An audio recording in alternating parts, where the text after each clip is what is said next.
Break બાદ હવે આગળ વાત કરીએ તો વિશ્વ સિંહ દિવસની આદર્શ નિવાસી શાળા કેશોદ ખાતે રેલી યોજી ઉજવણી કરવામાં આવી હતી।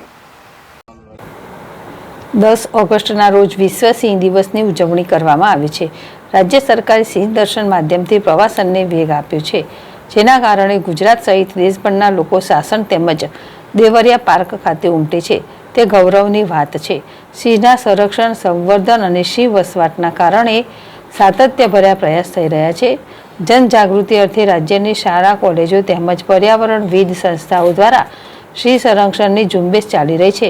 તેમાં આદર્શ નિવાસી શાળા કેશોદના વિદ્યાર્થીઓ અને સ્ટાફ દ્વારા એક રેલી યોજી વન વિભાગ, ગુજરાત અને વન્ય પ્રાણી વિભાગ શાસન ગીરના એશિયાઈ સિંહ બચાવ કાર્યને સમર્થન આપતો સંદેશો આપ્યો હતો।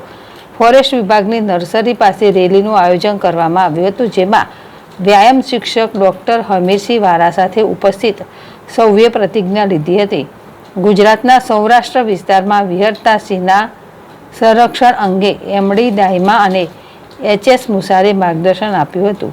આ તકે જિલ્લા નાયબ નિયામક પીડી સરવૈયા, શાળાના આચાર્ય બીએસ ભાવસાર અને મદદનીશ સમાજ કલ્યાણ અધિકારી એકે રાઠોડે શાળા પરિવાર વતી સર્વને વિશ્વ સિંહ દિવસની શુભકામનાઓ પાઠવી હતી।